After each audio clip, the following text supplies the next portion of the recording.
Well, I started the winery back in 1998, and the first wine I made was Klipsun Vineyard Cabernet Sauvignon. And I have a lot of people who ask me, how the heck did you get into Klipsun Vineyard? You know, and there's this long list, and I tried everything I could through the front door with Tricia. I called her up, I tried to bribe her with cheese, I did everything I could do when I go over. And I said to her, I'd really love to make wine with your fruit. And she was very nice about saying no. And It's so like the then bank. I had the opportunity, and one of the things I'd like to share with everybody here is, it is such a unique place to make wine in the world, because we're all friends. You know, Ben Smith sitting out here in the audience, Marty Clubb. These guys are all good friends who share the same vineyards. It's really fun. And these two guys up here are two of my favorites to work with. In fact, this is my brother-in-law. So, and Mike actually inspired me to get into winemaking originally. And one of the vineyards he told me I should get into was Klipsun Vineyard. And he said, good luck.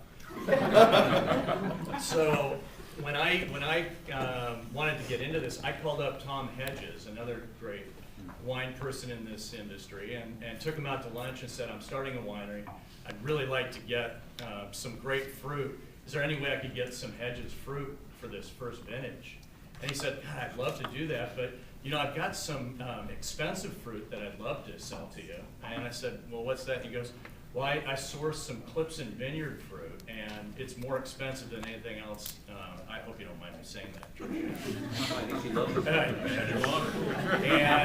And so I don't need all of it. If you'd like to get a couple of tons of Klipsun through me, be happy to do it. And I said, that sounds great. So I signed up, and I saw Tricia about a month later, and I said, hey, Tricia, isn't it great I'm getting some of your fruit? And she said, what? And I said, yeah, Tom Hedges is selling me some of your fruit. And she goes, no, he's not. And I said, well, I don't understand it. And she said, I have complete control over who gets my fruit, and nobody subs my fruit out. And she said, you didn't know that, so I'm not going to penalize you, but I'm going to sell you the fruit directly. I'm not going to have you go through Tom. And Tricia and David represent about 22% of my total fruit now. I make 4,500 cases of wine a year, and Klipsun is the most important vineyard I've got in my portfolio. Not only because of the fruit, but because of the people. And you know, Mike touched on it with the name Klipsun. I want to give you credit.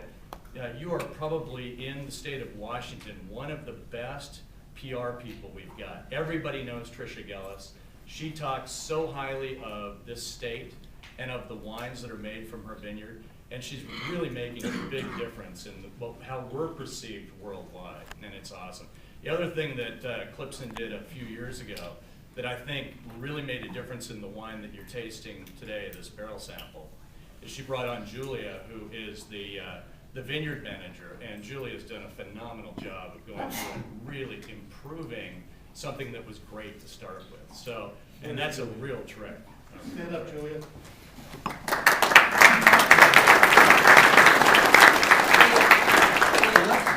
I want